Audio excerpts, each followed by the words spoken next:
उनकी भी आपको स्थिति सुधरेगी। आपको रुझान आपके रुझानों के आंकड़ों पर बिल्कुल हैरानी नहीं हो रही है कि इस तरीके की स्थिति है? क्योंकि ये परिपाटी तो हम 15 और 20 में भी देख चुके हैं ना। ऐसे अक्सर रुझान आते हैं जिससे महागठबंधन के कार्यकर्ताओं समर्थकों का मनोबल तोड़ दिया जाए, लेकिन एकदम एग्जैक्ट पलटता है शाम के वक्त या दोपहर के 2 बजे के बाद। तो हम हौसला नहीं खोए हैं, हम अभी भी आश्वस्त है कि सरकार हम ही बनाने जा रहे हैं। अमित पांडे जी, थोड़ी देर पहले आपने कांग्रेस के पवन खेड़ा को सुना, उन्होंने कहा कि अगर ज्ञानेश जी ने ठीक ठीक वोटों की गिनती करवाई तो फिर हम जीत जाएंगे। अभी डाउट है और वो शुरू हो चुका है। देखिए, ये कमर कस के तैयार हो चुके हैं कि कैसे माहौल बदले और कैसे ये रोना शुरू करें। अभी इन्होंने कहा कि ये आश्वस्त है, मैं भी आश्वस्त हूँ इनके एक स्टेटमेंट के बाद कि चलिए मान लिया इन्होंने कि कोई चोरी नहीं हुई। अगर चोरी हुई होती तो ये कोर्ट का रुख करते, इनके बड़े नेता अभी तक कोर्ट जाते, पर वो सिर्फ हवाई बातें और बरगलाने का काम करते रहे हैं। और इस बार भारत के इस चुनाव में बिहार की जनता ने बहुत बड़े स्तर पे दिखा दिया है कि उनको मजबूत संकल्प और स्थिरता की सरकार चाहिए। एक ऐसी सरकार चाहिए जो विधिवत तरीके से एम्प्लॉयमेंट को भी बढ़ावा दे और पलायन को भी रोके। पलायन एक विषय था, आपने भी कुछ डिबेटों में मुझसे पूछा था, पलायन एक विषय था, पर क्या केवल गुणवत्ता के अभाव में, जानकारी के अभाव में या शैली के अभाव में लोग निकल रहे हैं? ऐसा नहीं है। बिहार की जनता की तरफ अगर आप रुख करेंगे तो आपको साफ पता चलेगा कि सबसे ज्यादा टैलेंटेड वर्कफोर्स वहीं से निकलती है, दुनिया के हर कोने तक पहुंचती है। तो वहां पे विधिवत तरीके से इंडस्ट्रीज को लाना, सूक्ष्म आयोग से लेकर लघु आयोग को बढ़ावा देना एक सिस्टमेटिक तरीके से तभी हो पाएगा जब केंद्र के निर्धारित नियमों और योजनाओं का लाभ एक स्टेट को मिलेगा, और वो तब मिल पाएगा जब एक बीजेपी जश्न मनाने में बिल्कुल पीछे नहीं हट रही। हम देख रहे हैं जगह जगह बीजेपी के दफ्तर जो है बिहार में, वहां पर तो जश्न मनना शुरू हो गया है, वहां पर तो ढोल बज रहे हैं। रुझानों के आंकड़ों के साथ जश्न शुरू हो गया अमित जी। तो हमें कोई संदेह नहीं है ना हमारी मेहनत पे या हमारे कार्यकर्ताओं की मेहनत पे। जिस प्रकार हमारे लोगों ने मेहनत की है इस चुनाव में और जिस प्रकार हम जनता से जुड़ के, आप मानकर चल रहे हैं कि रुझानों के आंकड़े ही फाइनल नतीजे होंगे, इसमें ज्यादा बदलाव नहीं होगा? निश्चित तौर पे। और हमारा मनोबल क्यों टूटे भला? हमने किसी को झूठ थोड़ी ना बोला है कि हम 3 करोड़ नौकरियां दे देंगे, जो कभी सच होने वाला ही नहीं था। कोई वैज्ञानिक सोच तो हमने नहीं दिखाई है जनता को। आप ही के डिबेट में एक प्रवक्ता बोल के गए थे कि ये वैज्ञानिक सोच है। एटलीस्ट हमारे लोग वैज्ञानिक सोच तो रखते हैं, पर ये क्या सही तौर पे इम्प्लीमेंटेशन हो सकती है इस वैज्ञानिक सोच की? 3 करोड़ नौकरियां, मैंने भी कहा था कि फिर 30 करोड़ 3 लाख करोड़ बोल दीजिए, क्या फर्क पड़ता है? आपको तो केवल बोलना है और जनता को बरगलाना है। लड्डू बन रहे हैं, मुंह मीठा हो रहा है शरद जी, और ढोल नगाड़े बजने शुरू हो गए हैं बीजेपी के दफ्तर में। और अभी तक जेडीयू आगे चल रही थी, अब बीजेपी फिर आगे हो गई है। 84 सीटों पर बीजेपी आगे, जेडीयू 76 पर आगे, आरजेडी और पीछे होती चली जा रही है रुझानों के आंकड़ों में। शरद जी, डेफिनेटली ये तो होना ही था। और एक आपने देखा होगा जी, हर जहां पर भी स्टेट में एग्जिस्टिंग गवर्नमेंट होती है और सेंट्रल में सेम गवर्नमेंट होती है, उनका संसाधन और जो भी यंत्रणा रहती है, व्यवस्था रहती है, उनका सपोर्ट तो काफी रहता है। उस हिसाब से काफी फर्क पड़ता है। आप ये नहीं बोल सकते कि जैसा अभी आरजेडी के पास, आरजेडी सरकार में नहीं है, उनके पास जो संसाधन बीजेपी के पास है उनके पास नहीं है। इसमें भी फर्क पड़ता है। गवर्नमेंट मशीनरी ये जो भी रहता है वो सब तो उनके फॉर रहता है। आज कलेक्टर है, जो भी है, मतलब डीएम है, ये सब तो रहता है कि इनका हिसाब से काम करना ही पड़ता है, वो हिसाब से चलता है। लेकिन इनका ऑलरेडी डबल इंजन का सरकार एग्जिस्टिंग रह चुका है, तो मुझे लगता नहीं कि इसमें पीछे जाने का कोई ये नहीं है। उनको बीजेपी सरकार बनाएगी। अब खाली ये है कि अगर समझो नीतीश जी का सीट अगर कम आती है या बीजेपी का ज्यादा सीट होती है, तो उस वक्त चीफ मिनिस्टर कब कौन बनेगा, उसका अगर समझो तड़जोड़ होगा तो शायद कुछ बदलाव हो सकता है। अमित जी, अभी मतलब महिलाओं का फैक्टर कितना बड़ा है? बार बार यही अपील की गई थी और 10,000 रुपए भी खाते में डाले गए थे। शराबबंदी की बात भी की गई थी, जंगल राज हटाकर लॉ एंड ऑर्डर की बात भी की गई थी। सारी चीजें महिलाओं को अपील करती हैं और महिलाएं बड़े पैमाने पर वोट करने निकलती हैं। बिहार में महिलाओं का फैक्टर बहुत बड़ा फैक्टर है। 200% आप मान के चलिए कि महिलाओं का फैक्टर ही जो रहा है वो नीतीश कुमार को। एक बड़ी खबर बता दूं मैं आपको, तेजस्वी अपनी सीट पर अब 3000 वोट से पीछे हो गए। वोटों की गिनती जारी है, पहले 1500 वोट से पीछे थे, अब 3000 वोट से पीछे हो गए। अमित, बहुत बड़ा मार्जिन है हो गया है। अगर 3000 को अगर हम कन्वर्ट करेंगे, अगर और दौर में अगर चले जाएंगे, चौथे पांचवें राउंड की अगर काउंटिंग स्टार्ट होगी, छठे राउंड की, तो वो धीरे धीरे बढ़ता ही जाएगा। और अगर ये बढ़ गया तो तेजस्वी जी कहीं ना कहीं मुझे लगता है सीट खो देंगे वो। अब बात करते हैं कि महिलाओं की जो हम बात कर रहे थे, युवाओं की जो बात कर रहे थे, महिलाओं ने जिस बढ़ चढ़कर वोट दिया और नीतीश कुमार के ऊपर जो विश्वास दिखाया है वो लगातार 20 सालों से आप देख रहे हैं, वो बढ़ता ही जा रहा है, बढ़ता ही जा रहा है। वो कहीं पे भी डगमगाया नहीं है। और बहुत सारे रील्स और मीम्स वायरल हुए थे विशाल जी, आपने भी देखा होगा कि महिलाओं ने जो है वोट डाल दिया, फिर जो घर के जो बड़े बुजुर्ग थे उन्होंने कहा कि आपने नीतीश को वोट क्यों दिया।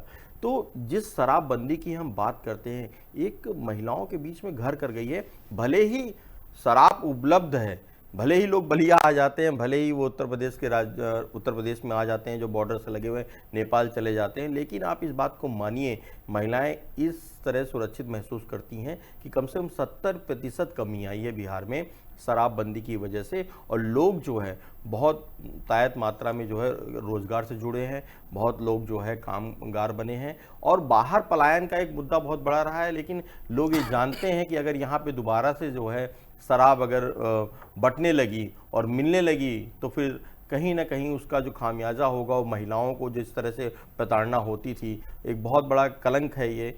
लेकिन ये सच्चाई है कि बिहार में महिलाओं की स्थिति बहुत गंभीर थी, इसलिए महिला बहुत सजग हैं और जागरूक हैं। वो चाहती थी कि नीतीश जब तक हैं तब तक हम इनको सपोर्ट करेंगे, और उसका जो फायदा है वो एनडीए को, पूरे गठबंधन को मिल रहा है। और चिराग पासवान के प्रति जो विश्वास दिखाया है युवा और महिला ने, क्योंकि चिराग पासवान ने एमवाई को समीकरण को। प्रशांत किशोर कहाँ है, मैं तो ये पूछ रहा हूँ, प्रशांत किशोर कहाँ है इसमें? कुल मिलाकर अन्य में 4 है, इसमें एआईएमआईएम भी है, इसमें बाकी निर्दलीय भी हैं, इसमें तेज प्रताप भी हैं, इसमें प्रशांत किशोर भी हैं, सब मिला के जो अन्य है वो 4 है। प्रशांत किशोर बिहार के अन्ना हजारे हैं, जिन्होंने हम उनको, मैं एक बात बोल सकता हूं, जवानी के अडवाणी जी हैं। वो बिहार में जिस तरह से जन जागरूक आंदोलन उन्होंने किया है, जन स्वराज पार्टी उन्होंने बना के एक आंदोलन की पार्टी की तरह उन्होंने लोगों को जगाने का काम किया है। निश्चित तौर पे इस बार जो है वो परसेंटेज, जो वोट परसेंटेज की, वो बड़े बड़े दलीलें देते थे, मीडिया में बैठ के बड़े बड़े भाषण देते थे, पीसीस करते थे, उसमें उनका वो जो आंकड़े की जादूगर जो बताते हैं लोग, सभी लोग जानते हैं। यहां तक कि जिन नेताओं पर उन्होंने आरोप लगाया उनको भी कोई खास नुकसान नहीं हुआ है। नहीं, नेताओं के ऊपर जो उन्होंने, चमराट चौधरी की बात करें, चाहे हम विजय सिन्हा की बात करें, बीजेपी के अन्य बड़े नेताओं के ऊपर जो बड़े बड़े आरोप लगे, उसके बावजूद वो लोग चुनाव आगे जीत रहे हैं। क्योंकि एनडीए का जो एक पूरी तरीके से नीतीश कुमार के जो निर्णय थे, उसके बाद जो बीजेपी के जो निर्णय आए, माननीय प्रधानमंत्री जी की जो लगातार वहां पर रैलियां हो रही थी, अमित शाह जी की रैलियां हो रही थी, जो विश्वास आपने रैलियों में देखा होगा, भीड़ जुटाना एक अलग की बात है, लेकिन विश्वास के साथ जो लोग खड़े थे उनके साथ, वो अलग ही दिख रहा था। मुद्दे अच्छे उठाए प्रशांत किशोर ने। अक्षर रंजन जी, लेकिन अब 4 राउंड की गिनती के बाद भी तेजस्वी पीछे हैं और अब तो मार्जिन बढ़ता जा रहा है। पहले 1500 वोट से पीछे थे, अब तो 3000 वोट से पीछे हो गए। ये तो कहीं से मान्य नहीं है। हमको ही पता है, आपको ही पता है कि तेजस्वी यादव भारी बहुमत के साथ राघोपुर से इलेक्शन जीत रहे हैं, 15 या 20 हजार के मार्जिन से। जैसे जैसे हम लोग आखिरी राउंड की गिनती में घुसेंगे तो ये नतीजे हमारे सामने आएंगे। हम लोग तो 100% आश्वस्त है कि राघोपुर भी जीत रहे हैं और बिहार भी जीत रहे हैं, और तेजस्वी जी का वेरी कंफर्टेबल मार्जिन के साथ ही is going to win that seat. थोड़ी देर पहले बीजेपी के जो अमित पांडे, उन्होंने आपसे सवाल पूछा था कि आप, यानी कि आप चुनाव आयोग पर, ईवीएम पर, वोट चोरी, एसआईआर, ये वाले मुद्दे तो नहीं उठाएंगे थोड़ी देर में, क्योंकि आप तो फिर जीत ही रहे हैं। तो इसका मतलब आप मानकर चल रहे हैं कि गड़बड़ी कोई नहीं हुई है, तभी तो आप जीतेंगे। देखिए, आखिरी पहर में कहा नहीं ना जा सकता है। हमें याद है 2020 में क्या हुआ था। शाम तक हम आगे चल रहे थे, किस तरीके से 15 सीटों पर मैनिपुलेट किए गए नतीजे। शक्ति सिंह यादव जी हिलसा से जीत चुके थे, उन्हें सर्टिफिकेट नहीं दिया गया, जबरन हराया गया 12 वोटों से। महिषी में सेम चीज हुई गौतम कृष्णा के साथ, और भी सारी सीटों पे अगर ऐसा कृत्य किया जाता है ये तो कंडेमनेबल है, और इसके खिलाफ हम लोग अभी से ही तैयारी है कि ऐसा कोई कृत्य फिर से बिहार में नहीं दोहराया जाए। अगर ये सारी चीजें नहीं होती है, ये सारी चीजें पारदर्शिता के साथ सुनिश्चित होती है कि ऐसा कोई कृत्य कुकृत्य सत्ता में बैठे लोगों द्वारा नहीं किया जाएगा, तब तो हम लोग इजिली कंफर्टेबल मार्जिन से जीतेंगे इस बार बिहार। अमित पांडे जी, वो कह रहे हैं कि हमें तो जबरदस्ती हरा दिया जाता है, मैनिपुलेट कर दिया जाता है। जहां जहां हम जीत रहे होते हैं पहले तो वहां पर वोटों की गिनती धीमे करवा दी जाती है, हमारे जीते हुए कैंडिडेट को भी सर्टिफिकेट नहीं दिया जाता।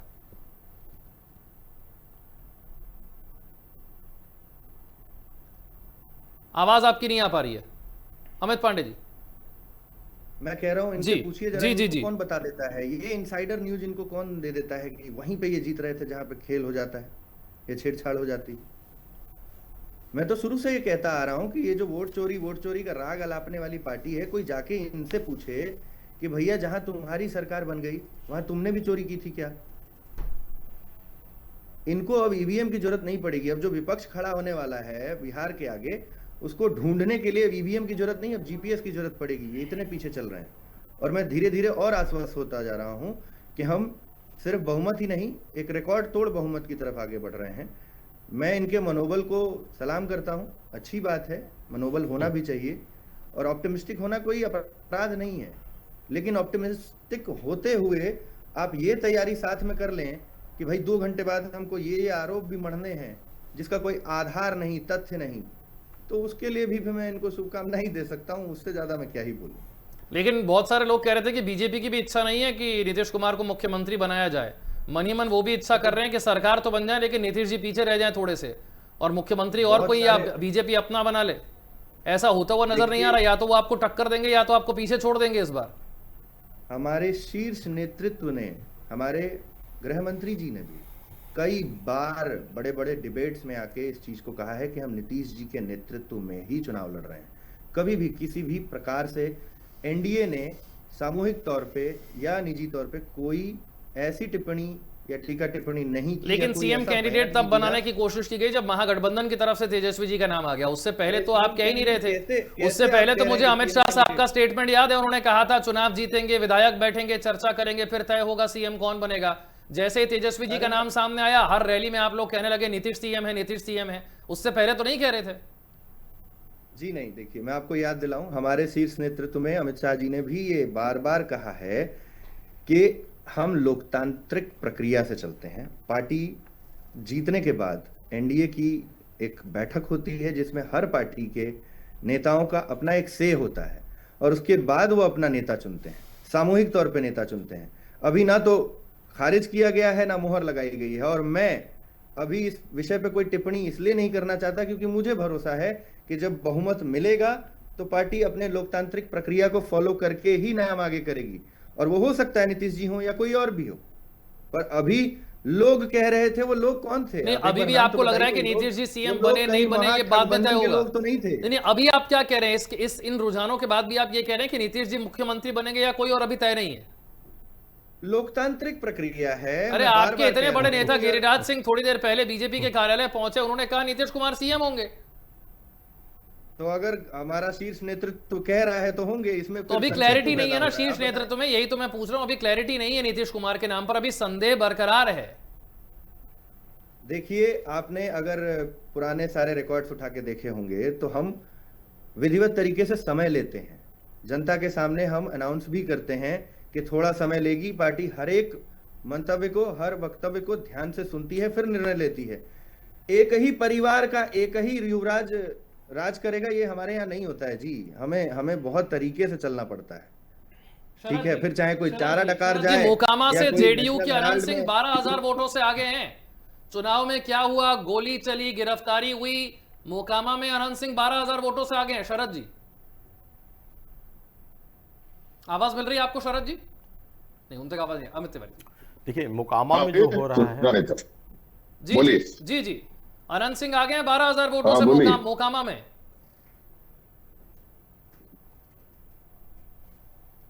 हाँ, तो देखिए किसने लेके आया था उसको जेल से, किस टिकट दिया उनको, वो तो हम लोग को समझ लेना चाहिए। इसमें ओपनली बात करके क्या फायदा? अनंत सिंह से भी हम क्यों दुश्मनी ले? बात सीधी सी बात है, वो जीतना ही था उसको। उसके बाद उनको कभी उसको अरेस्ट किया गया, क्या किया गया, ये सब तो आपके पास पूरा है राद्धांत। मैं ये कह रहा था कि नीतीश जी को सीएम बनाने में काफी मतलब बीजेपी लोकतंत्र की ये सब दुआएं देती है या संविधान का पद्धति भी बताती है।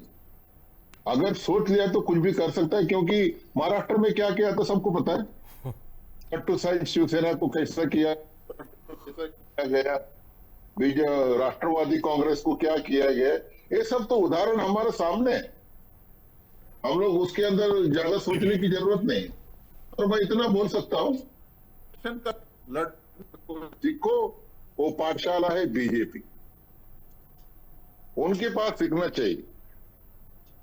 साल के 12 महीना वो इलेक्शन में ही लगे रहते हैं, उसी में तैयारी करते हैं, जो ये कांग्रेस में नहीं है या विपक्ष में नहीं है। राहुल गांधी ने काफी सारे वक्त वोट चोरी में गंवा दिया। जहां पर इलेक्शन के लिए लड़ाई करना था, लोगों के पास जाना था, उधर उसको टाइम वेस्ट कर दिया, उसके बाद अचानक गायब हो गए। तो क्या होगा? इसका तो रिफ्लेक्शन भोगना किसको पड़ा? आरजेडी को भोगना पड़ा। आपने बड़ी और बात अभी कही मेरा है कि पर्सनल कांग्रेस रहा है पार्टी को RJD अपना नैरेटिव सेट करने में जो वक्त लगाना चाहिए था वो वोट चोरी में सारा खत्म हो गया। अक्षर रंजन जी, आपको लगता है आपके जो सहयोगी दल हैं, खासतौर से कांग्रेस, जिस तरीके से उनको एक पॉजिटिव नैरेटिव सेट करने के लिए अपना वक्त लगाना चाहिए था, राहुल गांधी को जितना वक्त देना चाहिए था, ना तो उतना वक्त उन्होंने बिहार में दिया, ना ही वो पॉजिटिव नैरेटिव को सेट कर पाए। जी, मैं नहीं, क्या सीधा कहता सा हूं, बात मेरा है टिप्पणी जहाँ अक्षर रंजन, RJD के अक्षर लिए जी से टिप्पणी सवाल है, है अक्षर आरजेडी से सवाल है। अक्षर जी, एक 2 सेकंड की बात करूंगा। जी 2 जी जी, सेकंड बोलिए की बात बोलिए बोलिए बोलिए। मेरा आरजेडी बैठा है, उनके लिए टिप्पणी है, मेरा पर्सनल टिप्पणी है। इसके बाद इलेक्शन लड़ना है तो आप अकेला लड़िए। ये आपने 100 सीट जो बाहर दे के रखा था, उसके अंदर भी आप अगर खुद लड़ते तो कम से कम 25-30 सीट आपका आते थे, ऐसा मेरा आकलन है। आपका मानना है आरजेडी तो इससे अकेले आगे दम के पर, लिए आपके अकेले लिए- दम पर ज्यादा प्रभावी होती। हाँ, अक्षर रंजन कांग्रेस को लड़ने देते, उनको बोलते आप कितना लड़ो, कितने भी जीत के लाओ, चलो हम दोनों बाद में गठबंधन करेंगे। ठीक है अक्षर रंजन जी। देखिए, जहां तक आपने बोला कि नैरेटिव सेट, देखिए नैरेटिव सेट, जाहिर सी बात है, बिहार का चुनाव है, बिहार विधानसभा का चुनाव है। ये चुनाव तो नीतीश कुमार और भाजपा वर्सेस तेजस्वी यादव ही होना था, और नैरेटिव भी वही गया। प्राइमरी फैक्टर तेजस्वी यादव ही थे, और जो उन्होंने युवाओं का मुद्दा, रोजगार का मुद्दा, माई बहन योजना, फैक्ट्रीज की बात, स्पोर्ट्स इंफ्रास्ट्रक्चर की बात, सारी चीजों को रखा है। या तो उसके पक्ष में वोटिंग हो रही है, या तो विपक्ष में। जो लोग प्रो डेवलपमेंट है, प्रो विजनरी है, प्रो साइंटिफिक टेम्परामेंट है, वो लोग हमारे साथ मजबूती के साथ इस इलेक्शन में खड़े रहे हैं। और हमें नहीं लगता है कि हमें बीजेपी से कोई चीजें सीखने की जरूरत है। बीजेपी से क्या सीखे? जैसे चंडीगढ़ में वोट चोरी होता है, जैसे उनका बैठा बैठा बीजेपी से सीखने की जरूरत नहीं है आपको। आपको, लेकिन आपसे यह जरूर कहा जा रहा है कि आपके जो साथी दल हैं उनको जिस तरीके का नैरेटिव सेट करना चाहिए था, वो आपकी उतनी मदद नहीं कर पाए। जैसे बीजेपी और जेडीयू दोनों बहुत बड़े फैक्टर हैं, दोनों की ताकत ज्यादा है, वैसे ही आपके गठबंधन में आपको छोड़कर कोई और है नहीं जो आपको सपोर्ट कर सके, जो कुछ सीटें बढ़ा सके आपकी। देखिए, हमारा जो अलायंस है वो कॉम्प्रोमाइज्ड अलायंस नहीं है एनडीए की तरह, कि सत्ता में थोड़ा सा सीट इधर से सेट कर लिए, थोड़ा सा वोट उधर से प्लस हो गया। हमने एक विजन को लेके आगे बढ़, विजन की बुनियाद पे इंडिया अलायंस की स्थापना हुई थी, जिसका एक ही मकसद है कि जिस तरीके से फासिस्ट रिजीम देश में, राइट विंग की अस्वीकार्यता देश में बढ़ रही है, उसके खिलाफ एक अल्टरनेटिव खड़ा करना। हमारा एक विजनरी अलायंस था जो राइट विंग के अगेंस्ट में देश में पूरा खड़ा है। इस तरीके के लिए, इस बात के लिए हमारा अलायंस खड़ा है, ना कि एनडीए के लिए कि कुछ जहां कोई वैचारिक प्रतिबद्धता नहीं है। नीतीश कुमार खुद को सोशलिज्म का चेला बताते हैं और हाथ मिला रहे हैं भाजपा के साथ, और क्योंकि इधर से कुछ सीट घट जाए, इधर से कुछ सीट जुड़ जाए। लेकिन इस बार बिहार की जनता इस दोगले चरित्र को नकार रही है। हम भारी आप बहुमत से अभी भी फिर ये कह दोहरा रहे हैं कि पिछले राज्य सरकार 45 में मिनट वापसी से, हो रही है। पिछले 45 मिनट से आप चर्चा में हैं और महागठबंधन का आंकड़ा एक कम हुआ है, अभी तक बढ़ा एक भी नहीं है। आप अभी भी कॉन्फिडेंट हैं इसे लेकर? पिछले 45 मिनट में कोई बदलाव नहीं हुआ आपके आंकड़ों में? हम लोग 200% कॉन्फिडेंट है कि इस बार राजद सरकार बना रही है, चाहे वो इंडिया गठबंधन का आंकड़ा 135 सीट का हो, चाहे 124 सीट का हो, चाहे 150 पार का हो। तेजस्वी यादव ही होने वाले मुख्यमंत्री हैं बिहार के। जनता ने सर आंखों पर बैठा के मैंडेट दिया है, जिसको हम लोग विटनेस करेंगे आने वाले 2-3 घंटों में। ठीक है अमित जी। जी देखिए, मैं आपके पास आऊं उससे पहले अशोक गहलोत क्या कह रहे हैं जरा वो सुन लेते हैं। अच्छा, अच्छी न्यूज आ रही है। राजस्थान में माहौल बन चुका था पहले से ही। उम्मीद करते हैं कि शाम तक बहुत अच्छी मार्जिन से कांग्रेस जीतेगी। जनता की अच्छी न्यूज आ रही है। राजस्थान में माहौल बन चुका था पहले से ही। उम्मीद करते हैं कि शाम तक बहुत अच्छी मार्जिन से कांग्रेस जीतेगी। जनता की अच्छी बिहार को छोड़ करके बाकी राज्यों में और वहां को लेकर भी बयानबाजी हो रही है। अमित तिवारी जी, बहुत पिछड़ गया है अब महागठबंधन, और एनडीए जो है वो प्रचंड बहुमत, हमने कहा ना शुरुआत में, जैसा कि कोई एग्जिट पोल भी 190 नहीं पार करवा रहा था। पिछले 45 मिनट से आप भी मेरे साथ चर्चा कर रहे हैं, जी आंकड़ा नहीं बढ़ रहा महागठबंधन का, कोई बदलाव नहीं हो रहा है। उल्टा ये हो गया है कि तेजस्वी अपनी सीट से और पीछे होते चले जा रहे हैं। देखिए विशाल जी, मैं इस घटनाक्रम को मध्य प्रदेश के चुनाव से थोड़ा सा कनेक्ट करना चाहूँगा। यही हाल कमोबेश मध्य प्रदेश में था, कमलनाथ जी हो, चाहे दिग्विजय जी हों और चाहे जीतू पटवारी जी हों। यही विरोध, आपस का अंतर्कलह है, वहाँ पे एक सुनामी लेके आया था। वो सुनामी बिहार में दिख रही है। 190 प्लस का आंकड़ा लगातार आप पिछले 45 मिनट से दिखा रहे हैं और आरजेडी की सीटें जो है धीरे धीरे कमोबेश कम होती चली जा रही हैं। कांग्रेस जो है पहले 14 पे थी, अभी 10-11 पे चल रही है और धीरे धीरे समेटते हुए नजर आ रही है। और जो घटनाक्रम आप तेजस्वी यादव का आप जिक्र कर रहे हैं बार बार, 3000 वोटों से चौथे चरण में, 5वें चरण में, जिस तरह से आप ये कह रहे थे कि अभी तक चलो शहरी क्षेत्र का वोट परसेंटेज जो रहा होगा तो इसलिए हावी रहा होगा, अब तो जो चौथे, 5वें, 6वें चरण में गांव और कस्बों और जिले स्तर से निकल के हम लोग गांव में पहुंच जाते हैं।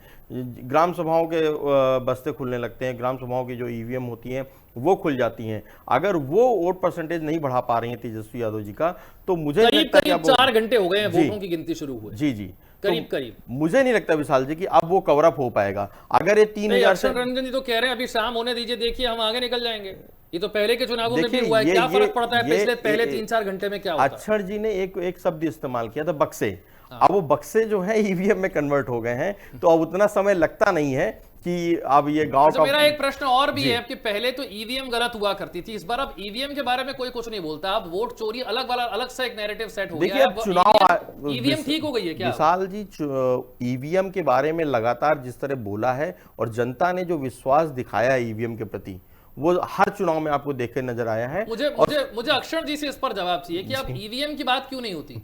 ईवीएम खराब है, बैटरी ज्यादा है, वीवीपैट और उसकी पर्चियां, अब वो वाली बात क्यों नहीं हो रही? अब वोट चोरी हो रही है, आपके वोटर लिस्ट में गड़बड़ है, ईवीएम ठीक हो गई है क्या अक्षर जी? अब वोटर लिस्ट में गड़बड़ नहीं है, आप ये कहना चाहते हैं? इस बार कैसे जिंदा लोगों को मृत बता के नाम काटा गया है बड़े पैमाने पे। नहीं, मैं वही कह रहा हूं कि ईवीएम मशीन अब ठीक है, एडवांस चोर है, समय के साथ ठीक है साथ कि नहीं अपनी है? चोरी करने का तरीका इनहैंस करते बिल्कुल रहते समझ हैं। गया आपकी बात। मैं ये कह रहा हूं कि ईवीएम ठीक है या नहीं है? एनडीए के लोग एडवांस चोर हैं, चोरी करने का नया नया तरीका समय के साथ साथ इजाद करते रहते हैं। यानी अब ईवीएम ठीक कर लिया उन्होंने? जिंदा लोगों को मृत बता के उनका वोट काटा गया। आप चले जाइए बिहार के किसी भी ग्रामीण इलाके में। मेरे सवाल का आप जवाब नहीं दे रहे। 2024 लोकसभा चुनाव तक 2024 लोकसभा चुनाव तक तो ईवीएम खराब थी, फिर बैटरी में दिक्कत थी, अब ईवीएम और बैटरी की बात ही नहीं करता कोई।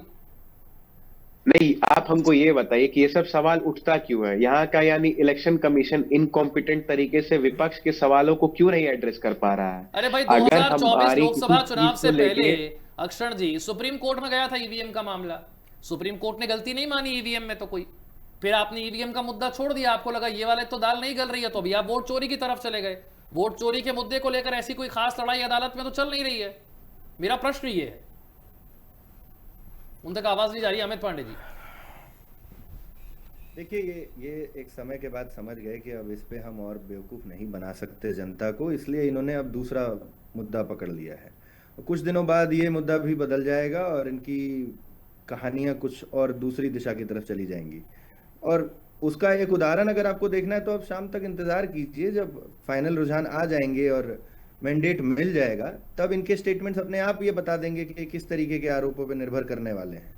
ठीक है, महागठबंधन को महाठगबंधन का परिचायक बना के बिहार की जनता ने दिखा दिया है और ये साबित कर दिया है कि ये और ठग नहीं पाएंगे। इनको अपनी स्ट्रेटेजिक अप्रोच में बदलाव लाना ही पड़ेगा, वरना ये जो विजनरी बातें कर रहे थे अभी हमारे मित्र, ये विजन है या लोगों के विजन में धूल झोंकना है, ये भी इनको बता देना चाहिए। क्योंकि ये चुनाव से ठीक पहले तो एक दूसरे के साथ खड़े हो जाते हैं, कहते हैं हम महागठबंधन है जी, और उसके बाद चुनाव से कुछ महीनों पहले अगर इनसे पूछ दिया जाए कि किसके साथ लड़िएगा, तो तब इनकी बातें क्लियर नहीं होती हैं, तब इनको अपने ही दोस्तों पर सवाल उठाते हुए देखा जाता है। और वो नेशनल टेलीविजन पे बहुत बार देखा गया है कि नहीं हम इस बार अकेले लड़ेंगे, नहीं वो हमारे साथ नहीं है, नहीं वो तो चोर हैं, नहीं उन पे तो आरोप हैं, वो तो बेल पे बाहर हैं जी, वगैरह वगैरह। और बाद में जब लगता है कि हम अकेले कुछ नहीं कर पाएंगे, तो फिर ये साथ में आ जाते हैं और फिर उसके बाद कहते हैं कि हमसे बढ़िया दोस्त ही कोई नहीं है इस पार्टी का। तो इन सारी चीज़ों का कोई अब आधार रह नहीं गया है। बहुत जल्द नतीजे जो हैं वो सबके सामने होंगे, रुझानों ने नतीजे का रूप ले लिया होगा और ये जो लड्डू बन रहे हैं वो कार्यकर्ताओं की मेहनत लड्डू भी का बन रहे हैं, रंग शंख भी दिखाते बज हुए। रहे हैं, ढोल नगाड़े भी हैं। आप देखिए ये बीजेपी कार्यालय की तस्वीरें हैं, लड्डू बांटे जा रहे हैं, मुंह मीठा हो रहा है। और शरद जी 85 और 75, 85 पर बीजेपी आगे, 75 पर जेडीयू, एलजेपी आर भी 22 पर आगे है। यहां तक कि जीतन राम मांझी साहब की पार्टी भी 7 सीटों पर आगे हो गई है। मतलब कांग्रेस वो से तो आगे होना ही तो था सर। कांग्रेस से आगे तो जीतन राम मांझी चल रहे हैं। कांग्रेस इलेक्शन लड़ा किधर है? आपको क्या दिख रहा है? कांग्रेस ने लड़ा था इलेक्शन। 4 ट्रिप अगर जाके अगर समझो कुछ एक किया है, यात्रा किया है, तो उससे होता नहीं ना। लोगों में जाना पड़ता है। आज अभी अक्षर जी की बात मैं सुन रहा था, ईवीएम के बारे में हो या जो भी बारे में, आपने प्रूव क्या किया? आरोप आपने लगाया, मैं भी मानता हूं, हो सकता है, लेकिन आपने फाइंड आउट क्या दिया? सुप्रीम कोर्ट को टेक्निकली आपने प्रूव किया क्या? साइंटिफिक तरीके से आपने बताया लोगों को? या ये नैरेटिव आपका पकड़ा गया क्या? पब्लिक ने किया, हाँ किया? अगर ऐसा करते तो पूरी की पूरी वोट आपको ही मिलती थी। आप एक जगह एक कॉन्स्टिट्यूशन में बताते कि वाह ऐसा हुआ है, टेक्निकली प्रूव करने। यही तो बात है। इसीलिए मैं बोलता हूं ठीक है। इलेक्शन लड़ना, और हमेशा कांग्रेस का मैंने पहले से इतना साल से मैं देख रहा हूं, वो लोग लोकल असेंबली इलेक्शन को इतना अहमियत देते नहीं है जितना वो लोग लोकसभा इलेक्शन को अहमियत देते हैं। आप देख लीजिए, पूरी रिकॉर्ड देख लीजिए। इसमें बड़े बड़े नेता सब दिल्ली में रहते हैं, आते नहीं रोड पे कोई भी। तो वो हिसाब से सोचना चाहिए। उमर आपका कांग्रेस पार्टी का बिहार में क्या स्थिति क्या है? कोई लीडर है? कोई चीफ मिनिस्टर कैंडिडेट है? अगर आरजेडी को छोड़ने के बाद तो तैयार लीडरशिप ने तैयारी नहीं किया। ठीक है। जब कांग्रेस समझो पार्टी रोड पे के लिए अगर अमित काम तिवारी ऐसा जी हो रहा कितना बड़ा झटका है, ना एसआईआर, ना वोट चोरी। तेजस्वी के पास तो फिर भी अपने बहुत सारे नैरेटिव थे कि मैं विकास करूंगा, फैक्ट्री लगाऊंगा, निवेश लेकर आऊंगा, सरकारी नौकरी दूंगा, बहुत सारी चीजें थी। उन्होंने पॉजिटिव नैरेटिव सेट करने की कोशिश की, लेकिन बाकी क्या? कांग्रेस पार्टी के पास क्या था? एसआईआर और वोट चोरी। कोई पॉजिटिव उन्होंने नैरेटिव देने की कोशिश नहीं की, और आज स्थिति है कि सिर्फ 5 सीटों पर आ गई कांग्रेस पार्टी। विशाल जी, कांग्रेस जब सीटों का बंटवारा हो रहा था, लगातार जो है कहीं ना कहीं आपने देखा होगा कि मनमुटाव चल रहे थे। बड़े नेता जो है कांग्रेस के वहाँ पे लगातार इस बात को कर रहे थे कि हमें कम से कम 80 से 90 सीटें मिलनी चाहिए। फिर किसी बात को लेके अगर बीच में 60 सीटों पे अगर सामंजस्य बैठा, तो उस सामंजस्य में भी देखिए कि जो सीटें उनको मिलनी चाहिए थे कांग्रेस को, वो सीटें मिली नहीं है। आरजेडी पूरी तरीके से अपना जो प्रभुत्व था कहीं ना कहीं पूरे चुनाव में दिखा रही थी, और कांग्रेस जब पीछे हटी, बैकफुट पे गई, जिस तरह से उसने मुख्यमंत्री की घोषणा जब हुई, तो वहाँ पे जो कांग्रेस के नेता थे उन्होंने कहा कि हम तेजस्वी को अपना महागठबंधन का मुख्यमंत्री मानते हैं, लेकिन उसमें मानना और उनके लिए प्रॉपर तरीके से डेडिकेशन कहीं पे भी आपको दिखा नहीं। पूरे चुनाव में आप देखिए कांग्रेस, क्या बड़ी नेता की जो हम बात कर रहे हैं, प्रियंका गांधी वाड्रा को छोड़ दें तो राहुल गांधी भी कितनी जन सैलाब के साथ उन्होंने कितनी रैलियां की हैं, सिर्फ एक पोस्टर हीरो की तरह जो है वो नजर आए वहाँ पे। कन्हैया कुमार जो खासे एक्टिव थे चुनाव के पहले भी और बीच में भी, उनको बीच में धीरे धीरे इग्नोर कर दिया गया, वो भी अपना दिल्ली आ गए। अगर आप देखें कि लोकल के जो नेता थे, जो जिनको टिकट मिलना चाहिए था, वो आरजेडी की तरफ रुझान हो गया उनका। जब वो आरजेडी की तरफ गए, वहाँ पे भी टिकट नहीं मिला तो वो जेडीयू की तरफ चले गए। इस पूरे अगर चुनाव में देखेंगे तो सबसे ज़्यादा अगर अच्छे तरीके से अगर सीटों को बंटवारा हुआ तो एनडीए में हुआ, और जेडीयू ने अच्छे कैंडिडेट उतारे।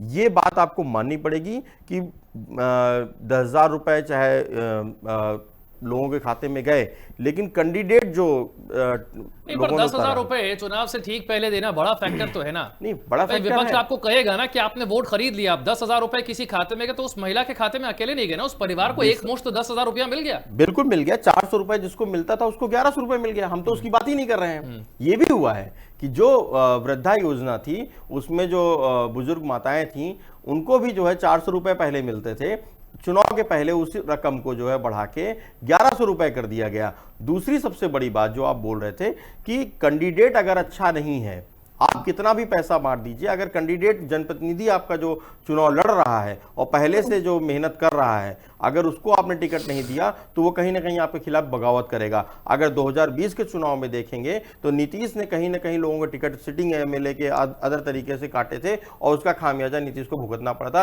अब की बार वो गलती जेडीयू ने नहीं की है। जेडीयू ने सबसे ठीक क्या किया है ये बताइए। सबसे बढ़िया जो प्रतिनिधि को टिकट दिए, जो जिताऊ कैंडिडेट थे, जो जीतने वाले उम्मीदवार थे, उनको वहां पे उतारा है मैदान में और वो उन्होंने पूरी मेहनत दिखाई।